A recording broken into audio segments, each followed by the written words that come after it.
अनोखी कथाएं चैनल में आप सभी भक्तजनों का स्वागत है। हरे रामा हरे कृष्णा कृष्णा कृष्णा हरे हरे।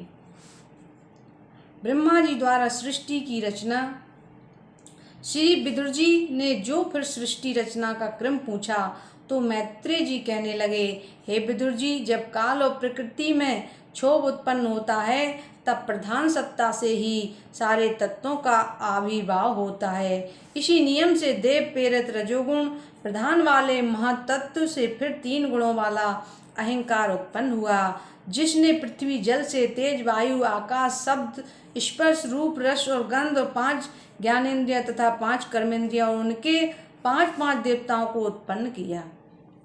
जब ये सब अलग अलग होकर सृष्टि रचना करने में समर्थ न हुए तब देवयोग से इन सब ने मिलकर एक सोने का अंडा बनाया और उसे समुद्र में छोड़ दिया। वह अंडकोश 1000 वर्ष तक जल में पड़ा रहा, जिसमें ईश्वर ने निवास किया, जिससे एक अत्यंत देदीप्यमान कमल उत्पन्न हुआ और जिससे स्वयं ब्रह्मा जी उत्पन्न हुए। साथ ही जल में सोते हुए भगवान भी ब्रह्मा जी के अंतःकरण में जा बसे, जिनकी शक्ति को पाकर ब्रह्मा जी ने पहले के समान ही नाम रूप आदि क्रम से समस्त लोकों की रचना की, जिसमें सबसे पहले उन्होंने अविद्या की रचना की, परंतु वह निरर्थक रही। इससे ब्रह्मा जी ने उस शरीर को त्याग कर दूसरा शरीर धारण कर लिया। ब्रह्मा जी द्वारा छोड़े हुए उस तमोमय शरीर से यक्ष और राक्षस उत्पन्न हुए और वे ब्रह्मा जी को ही खाने दौड़े। पुनः ब्रह्मा जी ने अपना एक और सुंदर शरीर धारण किया कर अपनी जंघाओं से अत्यंत लंपट दैत्यों की रचना की, जो ब्रह्मा जी की ओर काम भाव से दौड़े। ब्रह्मा जी भागकर विष्णु जी के पास गए। विष्णु ने कहा, तुम इस शरीर का शीघ्र त्याग करो, तभी कल्याण होगा। ब्रह्मा जी ने अपना वह शरीर त्याग कर दूसरा शरीर धारण किया। वह उनका शरीर संध्या नामक एक सुंदर स्त्री हो गया। उसके प्रेम पूर्ण सुंदर हास्य को देख यक्षों तथा राक्षसों का मन मुग्ध हो गया। उन्होंने उसे ग्रहण कर लिया। उस समय ब्रह्मा जी ने अपने दूसरे रूप एवं कांति से गंधर्वों तथा अप्सराओं के गणों को उत्पन्न कर उसे भी त्याग दिया। विश्वासु गंधर्व आदि ने ज्योतिषना सदृश उस रूप को ग्रहण किया। पश्चात ब्रह्मा जी को आलस्य आ गया और उन्होंने अपना जो किंचित नेत्र बंद किया तो बहुत से भूत पिशाच उत्पन्न हो गए और ब्रह्मा जी की जमुआई को उन भूतों ने ग्रहण किया। वहीं जमुआई प्राणियों की इंद्रियों की शिथिलता और वही निद्रा उन्माद भी है। फिर ब्रह्मा जी ने अदृश्य होकर अपने तेजोमय रूप से साध तथा पितरों को उत्पन्न किया और उन्हें अपना अंतर्धान नामक शरीर दे दिया। फिर ऐसे ही उन अपनी तिरोधान शक्ति से सिद्धों विद्याधरों को तो तथा अपने प्रतिबिंब से किंग पुरुषों को भी उत्पन्न किया तथा इन सब के विकास की अब भी उन्हें दूसरी चिंता हुई। अब ब्रह्मा जी ने अपना एक विशाल शरीर धारण किया, सोने लगे। फिर क्रोध से उन्होंने उस शरीर को भी त्याग दिया और तब जो उसी शरीर से उनके केस गिर पड़े वे सर्प और हो गए। फिर ब्रह्मा जी ने अपने मना शक्ति से मनु एवं वैरागमय शरीर के अंश से ऋषि रूप प्यारी प्रजाओं की रचना की, जिनमें उन्होंने समाधि तप विद्या और वैराग को समाहित कर दिया। करदम जी के तप से विष्णु जी का प्रकट होना। विदुर जी ने मैत्रेय जी से कहा, हे भगवान, अब आप मुझसे महात्मा स्वयंभू मनु का वंश विस्तार से कहिए, जिसमें स्त्री पुरुष प्रसंग से प्रजाओं की वृद्धि हुई। स्वयंभू मनु के प्रिय वृत्त और उत्तानपाद 2 पुत्र बड़े ही प्रतापी हुए थे। देवहूति नामक जो कन्या थी वह प्रजापति करदम मुनि की पत्नी थी, जिससे उन्होंने बहुत सी संतानें उत्पन्न की। मनु जी की कन्या को पाकर ब्रह्मा जी के पुत्र दक्ष ने कैसे प्राणियों को उत्पन्न किया। मैत्रेय जी बोले, हे कुरुनंदन, जब ब्रह्मा जी ने करदम मुनि को उत्पन्न किया तब उनसे सृष्टि रचने को कहा, जिसके लिए उन्होंने करदम जी ने 1000 वर्ष तक घोर तपस्या की तब गरुणगामी भक्तवत्सल भगवान विष्णु जी ने उन्हें दर्शन दिया और कर्दम जी ने उनकी बड़ी स्तुति की। तब श्री भगवान ने कहा, तुम महात्मा स्वयंभू मनु को तो जानते ही होगे। वे ब्रह्मवर्त में वास करते हैं और सप्त सांगरा बरा पृथ्वी के वही प्रजापालक हैं। वे बड़े धर्मज्ञ हैं। उनकी रानी का नाम शतरूपा है, जो अपने पति के ही समान परम धर्मज्ञ है। वे दंपति आज के तीसरे दिन तुम्हें यहाँ देखने आएंगे। उनके एक वय और शील संपन्न सुंदरी कन्या है। वे उस समय नेत्र वाली कन्या को तुम्हें देंगे, श्याम नेत्रा वाली कन्या को तुम्हें देंगे, क्योंकि तुम ही उस कन्या के पति होगे। योग हो, फिर तुम जो उसके क्षेत्र में वीर्य स्थापन करोगे, उससे 9 प्रकार की सृष्टि का विस्तार होगा। इस प्रकार फिर तुम्हारे वीर्य से उत्पन्न कन्याओं में ऋषि लोग अपने पुत्रों को उत्पन्न करेंगे। तुम्हारी तपस्या महान है और तुम एक महामुनि, अतः मैं तुम्हें वचन देता हूँ कि समय आते ही मैं तुम्हारी स्त्री देवहूति के गर्भ से अपने अंशों द्वारा अवतार लेकर तत् अहंता का वर्णन करूँगा। यह कहकर सरस्वती से घिरे हुए बिंदुसार नामक तीर्थ है, मैं कर्दम मुनि के स्थान से विष्णु जी अपने लोक को चले गए। कर्दम जी राजर्षि मनु की प्रतीक्षा करने लगे। तीसरे ही दिन अपने सुवर्णमय रथ पर बैठे हुए पति पत्नी और कन्या सहित स्वयंभू मनु पृथ्वी पर घूमते हुए कर्दम मुनि के पास आए।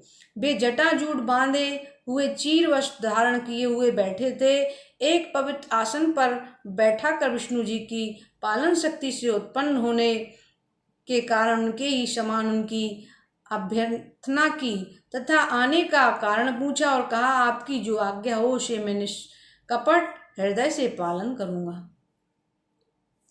मनु की पुत्री देवहूति से कर्दम मुनि का विवाह। मैत्रेय जी कहते हैं, विदुर जी महात्मा कर्दम मुनि के इस प्रकार कहने पर स्वयंभू मनु कुछ संकुचित से होकर बोले, हे मुनीश्वर, मेरी यह एक कन्या है जिसे मैंने बड़े स्नेह से पाला है। अब इसके विवाह के लिए मेरा चित्त बड़ा व्याकुल हो रहा है। मेरे दो पुत्र भी हैं, प्रियव्रत और उत्तानपाद। नारद जी से मैंने आपकी बड़ी प्रशंसा सुनी है और इस कन्या ने भी जब से आपके गुणों को सुना है, इसने अपने हृदय में आपको वरण कर लिया। अतः हे विप्रश्रेष्ठ, आप इसे अपनी भार्या के रूप में स्वीकार करें। स्वयंभू मनु की इस बात को सुनकर कर्दम मुनि ने उनकी कन्या देवहूति से विवाह स्वीकार कर लिया और उनके रूप गुण शील और सदाचार की स्वयं भी बहुत प्रशंसा की, परंतु पुनः अपनी बुद्धि से श्री विष्णु जी का ध्यान करते हुए चुप हो गए। तो उनके उस आचार को देखकर देवहूति का भी चित्त मोहित हो गया और उसकी माता ने भी प्रसन्नता प्रकट की। मनु शतरूपा ने कन्या देवहूति को कर्दम मुनि को दे दिया। कर्दम जी का देवहूति से 9 कन्याएं उत्पन्न करना। मैत्रेय जी कहते हैं, देवहूति ने कर्दम मुनि के साथ अपने पतिव्रत धर्म को वैसे ही निभाया जैसे पार्वती जी ने शिव जी के साथ निभाया। पति सेवा में उन्होंने अपने शरीर को गला डाला था। उनकी इस श्रद्धा भक्ति को देखकर एक दिन कर्दम मुनि दया से पीड़ित तो प्रेम से गदगद होकर वाणी, यद्यपि प्राणियों को अपना शरीर बड़ा प्रिय होता है, किंतु मेरी सेवा के आगे उसके क्षीण होने की भी परवाह नहीं की। बोलो, तुम मुझसे क्या चाहती हो? देवहूति ने कहा, नाथ, विवाह के समय आपने जो कहा था कि संतान प्राप्ति के लिए मैं इस सब प्रकार से संतुष्ट रखूंगा, सो अब वह समय आ गया है। देवहूति की ऐसी इच्छा जानकर महामुनि कर्दम अपने योग बल से तत्क्षण एक इच्छाधारी दिव्य विमान प्रकट कर दिया।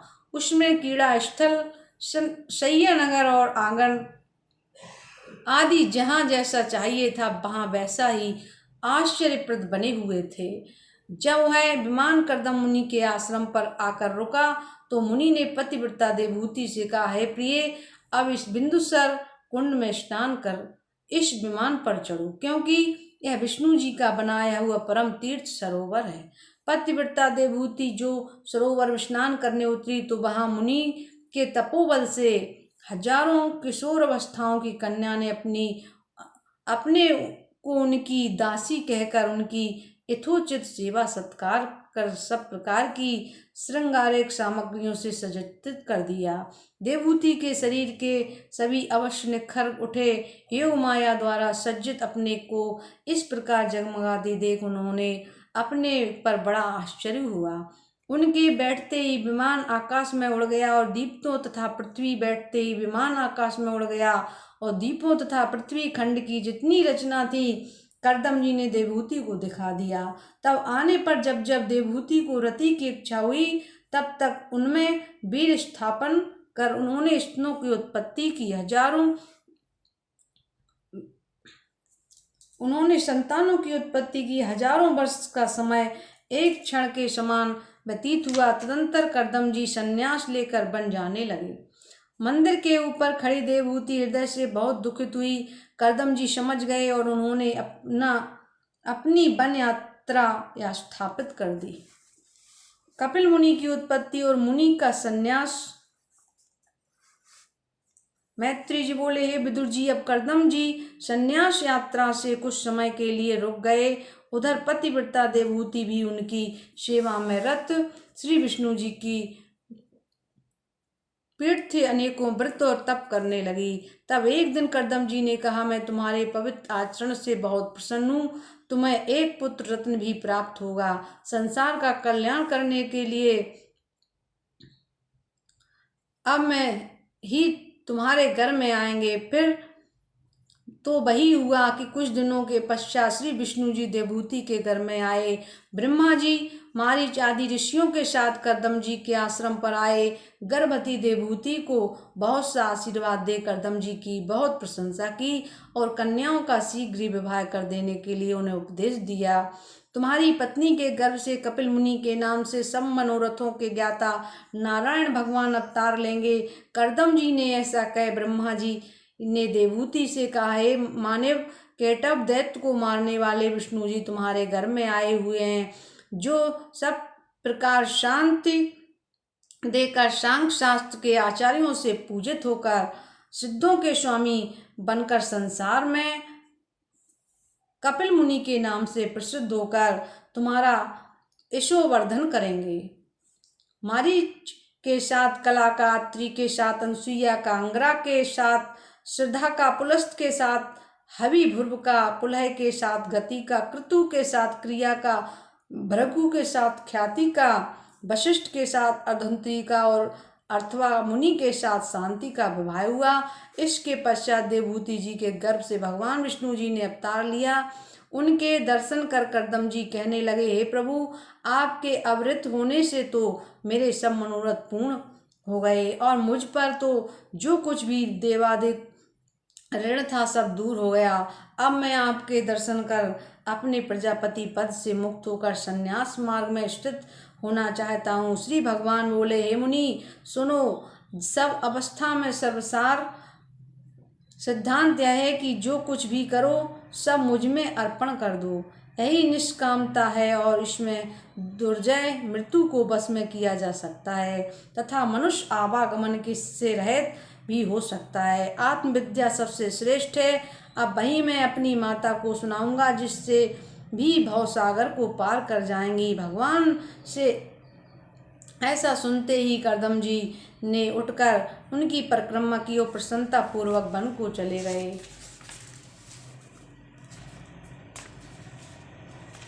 माता देवहूति को भक्ति से लक्षण समझाना। कपिल मुनि माता देवहूति के साथ बिंदुसर के उसी आश्रम में रहने लगे। एक दिन जब देवहूति ने भगवान कपिल से इंद्रियों की निस्तारता का व्यक्त की तो वे माता की बुद्धि की प्रशंसा करते हुए बोले, हे माता, आत्मयोग से ही मनुष्य का कल्याण होता है। इसके लिए मैं तुम्हें भक्ति योग बतलाता हूँ। मनुष्य का मन ही उसके बंधन और मोक्ष का कारण है। मन को अहंकार और ममता से सदैव दूर रखना चाहिए। काम और लोभ आदि से रहित मन शुद्ध होता है और जब मन ऐसा निर्मल हो जाता है तब सुख दुख रहित समान भाव में स्थित हो जाता है। बैरागी मन ही शुद्ध सत्ता को प्राप्त होता है और ऐसा योगी ही भगवान की भक्ति करता है। यही सच्चा मार्ग है। जो संतों के चरणों की आश्रित रहता है उनके मोक्ष का द्वार सदैव खुला रहता है। संतों में के साथ करना चाहिए। इस प्रकार के शुभ आचरणों से प्राणी को मेरे पराक्रम का ज्ञान होता है। तब उसे क्रम पूर्वक श्रद्धा से, प्रेम से तथा भक्ति पूर्वक शीघ्र ही मोक्ष को प्राप्त हो जाता है। मेरी सृष्टि आदि की लीलाओं को सुनने से उसे भक्ति प्राप्ति होती है और यह लोक तथा परलोक में उसे सब सुख प्राप्त होता है। यह तो भक्ति का एक क्रम है जो इंद्रियजन सुखों को त्याग कर सीधे योग मार्ग से चलता है। वह भी माया के गुणों से रहित हो अपने वैराग्य योग मार्ग से मेरी भक्ति को प्राप्त कर शरीर से ही मुझ में प्राप्त हो जाता है। तब माता ने कहा, हे पुत्र, योग के तत्वों को कैसे जानूंगी, जिसके जान लेने पर आपका दर्शन प्राप्त होगा। तब माता के इस प्रयोजन को समझ कपिल भगवान के हृदय में बड़ा प्रेम उत्पन्न हुआ। उन्होंने उस तत्वपूर्ण सांख्यशास्त्र का वर्णन कर आरंभ कर दिया, जिसके द्वारा योग शक्ति सहित भक्ति को प्राप्त कर माता की अभिलाषा पूर्ण हुई गई। भगवान ने कहा, हे माता, तुम्हारे लिए क्या, ऐसे सभी के लिए पहले वेद विहित कर्मों के द्वारा श्री विष्णु जी में मन लगाकर उनकी भक्ति करनी चाहिए। फिर विषयों को आसार समझ उनमें आकांक्षा न करें। इस निष्कामता से आगे ऐसे योगी मुक्ति को भी जो कुछ नहीं समझते हैं, क्योंकि जिसे एकमात्र मेरे ही चरणों का भरोसा रहता है, वे मुक्ति को लेकर क्या करेंगे। मेरे ऐसी भक्ति तो साक्षात मोक्ष रूप है। ऐसा योगी अष्ट सिद्धियों को भी नहीं चाहता। जो अन्य भक्ति मुझे ही भजे और अपना धन आदि सब कुछ मुझ पर न्यौछावर कर दे, तो मैं उसको मृत्यु से भी मुक्त कर देता हूँ। उन्हें कोई भय नहीं रहता। तत्व विवेचन श्री कपिल भगवान बोले, हे अम्बे, परमात्मा का कोई आदि और अंत नहीं है। वह सब गुणों से रहित एवं प्रकृति से परे है। वह स्वयं ऐसा प्रकाशमान है कि जिससे युक्त होकर यह संसार प्रकाशित हो रहा है, वही प्रकृति भी है। इस प्रकार इसके दो रूप हैं, पहला आवरण, दूसरा विपेक्ष। विक्षेप आवरण अविद्या है, विक्षेप ईश्वर की माया है। इसी प्रकार है पुरुष भी जीव तथा ईश्वर भेद से दो प्रकार का है। प्रकृति के साथ जन्म लेने के कारण जीव है और जो प्रकृति को अपने वश में कर संसार की सृष्टि है, वही ईश्वर है। प्रकृति का वशवर्ती अपने को कर्ता मानता है, किंतु जो कर्तापन है, अभिमान से रहित है, वह ईश्वर है और वह सुख दुख से परे है। देवभूति जी ने कहा, हे पुरुषोत्तम, प्रकृति क्या है और पुरुष क्या है? यह जो समस्त स्थूल और शून्य दिखाई पड़ रहा है, इसे किस प्रकृति और किस पुरुष ने बताया है? तथा 24 तत्वों वाला ब्रह्मा क्या है? श्री भगवान बोले, मानव माया के मार्ग रूप 24 तत्व हैं। पृथ्वी, जल, तेज, वायु, आकाश, ये 5 महातत्व, गंध, रूप, रस, स्पर्श और शब्द, ये 5 महातत्वों के गुण अर्थात तन मात्राएं, स्रोत, त्वचा, चक्षु, जिह्वा, घ्राण, वाक, हाथ, चरण, गुदा और लिंग, ये 10 ज्ञानेंद्रियां और कर्मेंद्रियां, मन, बुद्धि, अहंकार और चित्त, ये अंतःकरण अर्थात भीतर की इंद्रियां हैं। हे माता, ये 24 तत्व मिलकर ही सगुण ब्रह्मा कहलाते हैं। जब इसमें विकार उत्पन्न हुआ तब वह अहंकार हो गया, जिसके बेकारिक तेजस और तामस 3 भेद हैं। अहंकार से मन और इंद्रिय और पृथ्वी आदि तत्व उत्पन्न हुए। परमात्मा इन तत्वों में प्रवेश कर गया। तब ये तत्व एक अचेतन अंडे के रूप में हो गए, जिससे विराट पुरुष की उत्पत्ति हुई। तब सबसे पहले उस विराट पुरुष का मुख प्रकट हुआ, जिससे वाक कर्म सहित उसके अधिष्ठाता अग्नि उत्पन्न हुई। फिर 2 छिद्रों वाली नासिका उत्पन्न हुई, जिसके प्राणवायु सहित घ्राण इंद्रिय उत्पन्न हुई और घ्राण से प्राणवायु का संचार हुआ। फिर चक्षु गोलात्मक हुआ और फिर कर्ण छिद्र प्रकट हुआ, जिसमें स्रोत शक्ति का प्रकाश हुआ। फिर विराट शरीर में तुतक का आविर्भाव हुआ और उसमें केश रोम आदि उत्पन्न हुए, जिससे औषधि आदि प्रकट हुई। फिर उस विराट पुरुष के शिशन इंद्रिय प्रकट हुई, जिसमें वीर्य शक्ति का समावेश हुआ। और फिर उस विराट पुरुष के गुदा प्रकट हुई, जिसमें अपान नामक वायु, और उस वायु में काल का सन्निवेश हुआ।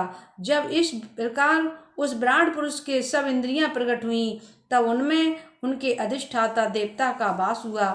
जब इन सब देवताओं ने अलग अलग तथा मिलकर भी उस विराट पुरुष को उठाना चाहा और वह उठ ना सका, तब क्षेत्रज्ञ आत्मा चित्त द्वारा उनके हृदय में प्रविष्टित हुआ।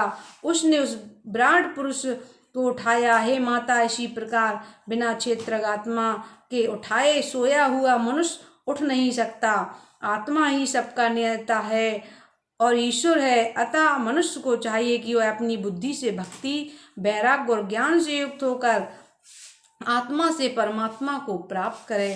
कपिल जी के द्वारा मोक्ष पाए वर्णन कर्तापन का दोष ही तो देवता से लेकर पशु पक्षी और मनुष्य तक को योनियों में फंसाता है। अन्यथा ज्ञान से देखने पर संसार कुछ नहीं है। जैसे स्वप्न में अनर्थ की प्राप्ति नहीं छूटती, वैसे ही विषयों के चिंतन में आवागमन नहीं छूटता। याता यम आदि योग के अष्टांगों का पालन करें, सत्संग और ईश निरूपण करें, सब में समान दृष्टि रखें, किसी से शत्रुता मित्रता न करें, ब्रह्मचर्य का पालन करें और मौन रहें, स्वयं प्राप्त वस्तु मात्र से ही संतुष्ट रहें, थोड़ा भोजन करें, एकांतवास, शांति, दया और मोक्ष के प्रेमियों से ही मित्रता रखें, स्त्री पुत्र आदि का स्नेह, शरीर में अहंकार और इसकी ममता न करें।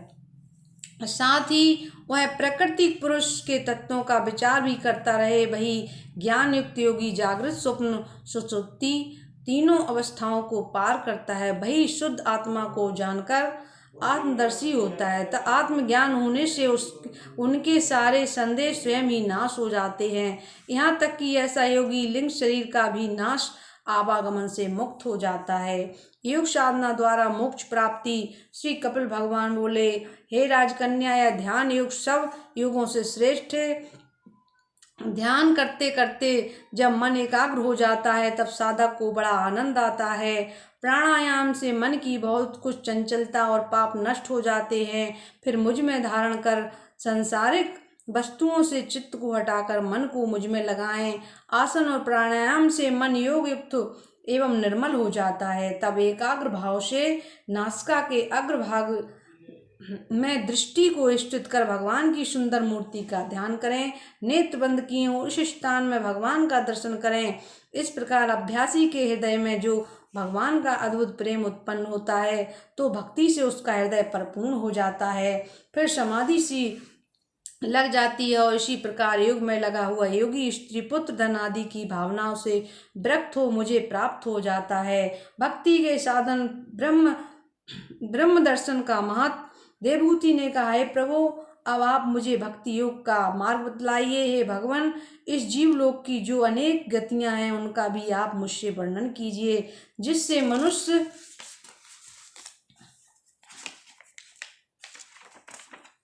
सबसे राग शून्य हो जाए। मिथ्यामान के कारण आशक बुद्धि से शांत और अपार संसार में चिरकाल से पृष्ठुप्त यज्ञलोकों के प्रबोध के लिए आप निसंदेह भक्ति ज्ञान योग रूप कमल के प्रकाश सूर्य उदित हुए हैं। महामुनि कपिल ने कहा, हे माता, भक्ति के अनेक मार्ग हैं।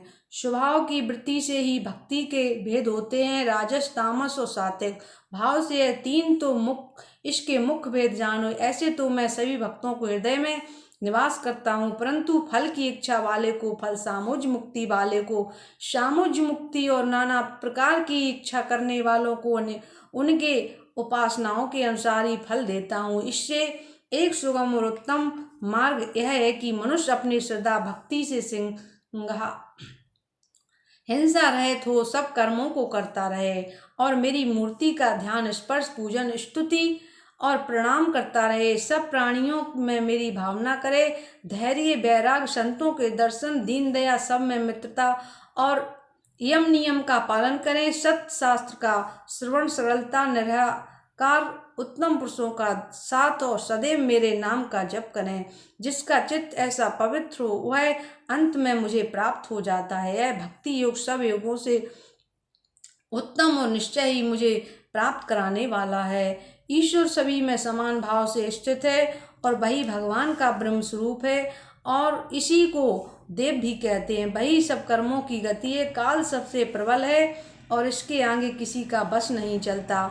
बड़े बड़े बड़े तत्वदर्शी भी इससे भयभीत हो जाते हैं। यही सबका संसारक और यज्ञों का फल देने वाला है। यही सबका आश्रयभूत ब्रह्मादिकों का स्वामी और विष्णु नाम से विख्यात महाकाल का भी काल। यह महादुर्जय किसी का मित्र नहीं है और न शत्रु ही है। यही सबको उत्पन्न करता है और मृत्यु बनकर यमराज को भी मारने वाला है। विषयी मनुष्यों का दर्शन श्री भगवान बोले, हे माता, यह काल इतना बलवान है कि इससे किसी भी पराक्रम का भय नहीं है। इस दुर्जय काल से बचने का यही मार्ग है कि दुख रूपी वस्तुओं का मनमाना संग्रह ना करें। इससे संसार में आकर दुख से छूटने का उपाय करना चाहिए, अन्यथा नरक तो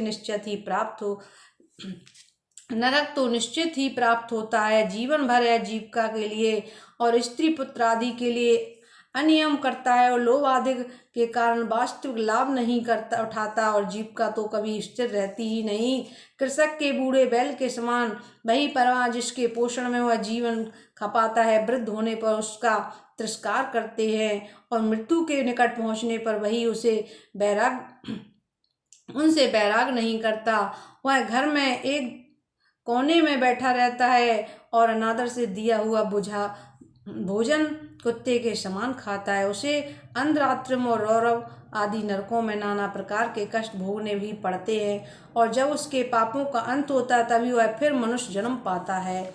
गर्भ के जीव की कष्टमयी अवस्था और युवा की मोह दशा का वर्णन श्री कपिल भगवान बोले, हे माता, जीव के पूर्व कृत कर्मों का प्रवर्तक ईश्वर ही है। जब जीव घर में प्रवेश करता है तो वह माता के रक्त में 5 रात में पानी के बुलबुले के समान गोलाकार हो जाता है और 10 दिन में बेर के बराबर बड़ा और कड़ा हो जाता है। 1 मास में वह अंडे के समान पिंड बन जाता है। उसके पश्चात उस पिंड में सिर निकलता है, उस दूसरे महीने में बाहु, तीसरे महीने में नख, रोम, अस्थि, चर्म, स्त्री, मांस, रक्त, मज्जा और मेद आदि 7 धातुएं प्रकट हो जाती हैं। 6ठे महीने में वह चर्म के एक बारीक झिल्ली से आवृत होकर माता की कोख में दाहिनी ओर घूमने लगता है। 10 महीने तक वह माता की कुक्षी में सिर नीचा करके लटका रहता है और अपने अंगों को हिला डुला भी नहीं सकता। तब वह गर्भाश से भयभीत होकर बारंबार विष्णु की स्तुति करने लगता है और कहता है कि हे प्रभु, मुझे इस पाप बंधन से छुड़ाइए। वह अनेकों प्रकार से महाप्रभु विष्णु जी की प्रार्थना और विनती करता है।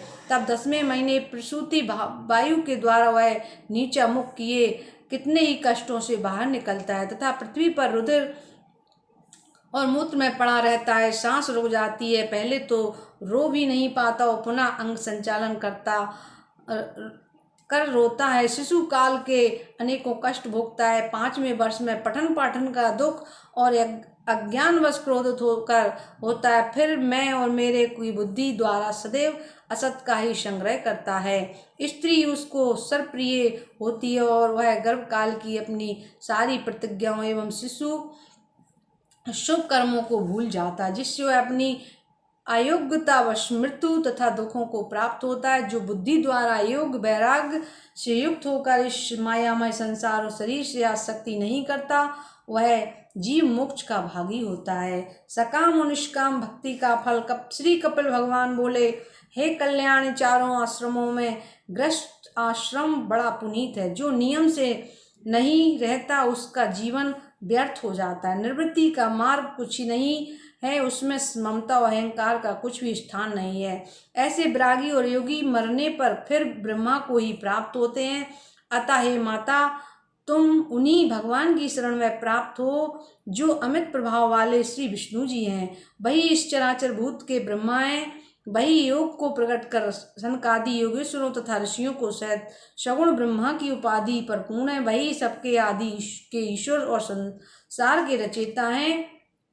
इस कारण हे माता, तुम श्रद्धा पूर्वक उनकी भगवान के चरण कमलों की भक्ति करो। जो उन वासुदेव भगवान का भक्ति योग पूर्वक भजन करता है वह शीघ्र ही वैराग को प्राप्त हो जाता है।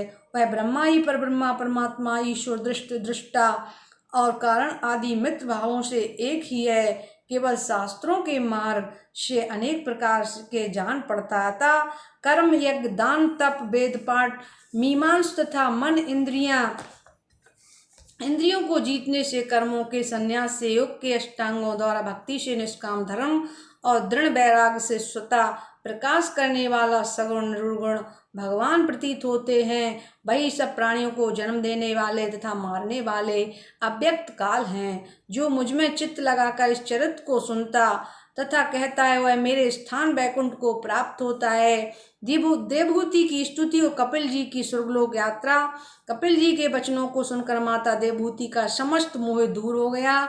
माता सांख्य शास्त्र को प्रकट करने वाले कपिल भगवान को प्रणाम कर उनकी स्तुति करने लगी। हे प्रभु, आप संसार के सृष्टिकर्ता, आपकी सहस्त्रों शक्तियां हैं और आप ही सब जीवों के स्वामी। आप ही के उदर से कमल और उस कमल में ब्रह्मा जी उत्पन्न हुए हैं। आपके गुणों के प्रभाव से यह पंच महाभूतों सहित सब गुणों का प्रभाव तथा सब कार्य कारण का बीच जगत उत्पन्न हुआ है। आपने ही अपने गुणों से सब शक्तियां का विभाजन किया। आप सब कर्मों से रहित हैं, फिर भी यह संसार की सृष्टि ही आप ही से स्थित है। हे प्रभु, आप ऐसे अमित प्रभावशाली को मैं अपने उदर में धारण करने योग्य कैसे हो सकी। आश्चर्य है कि भगवान आपका नाम जपने और सुनने से भी सब चंडाल से चंडाल सोम याग से लिए समर्थ हो जाता है, तब आपका साक्षात दर्शन करने से तो कहना ही क्या है।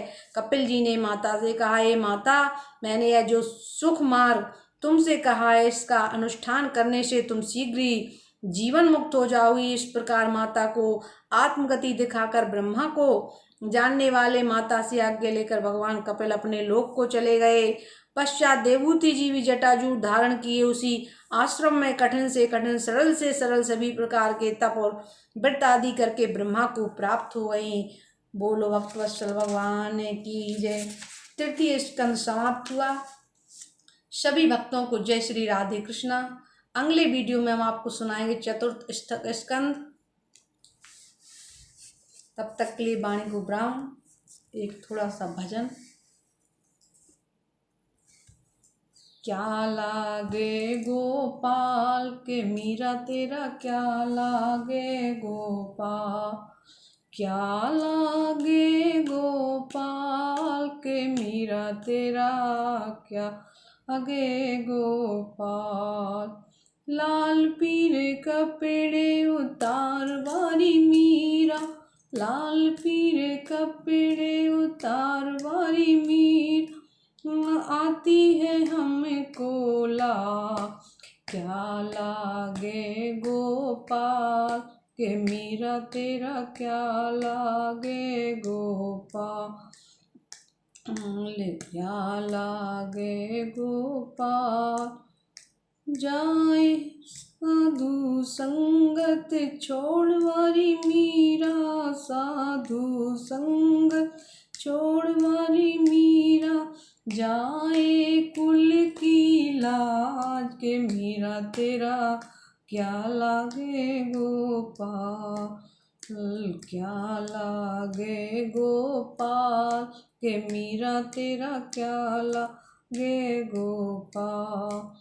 साधु संगत न छोड़ू बारे राणा, साधु संगत छोड़ू न बारे राणा, चाहे जाए तू मेरी ला, क्या लागे गोपाल के मीरा तेरा, क्या लागे गोपाल। सूल पिटारी राणा जी ने भेजी, सूल पिटारी राणा जी ने भेजी, पियो मीरा के हाथ, सूल पिटारी राणा जी ने भेजी, जा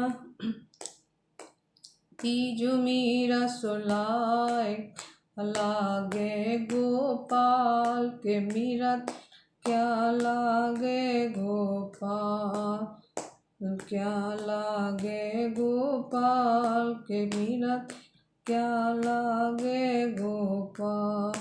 बैठ की मीरा खेलन लागी, हो गई लकड़ी समान के मीरा तेरा क्या लागे गोपाल, क्या लागे गोपाल के मीरा तेरा क्या लागे गोपाल, क्या लागे गोपाल के मीरा क्या लागे गोपाल।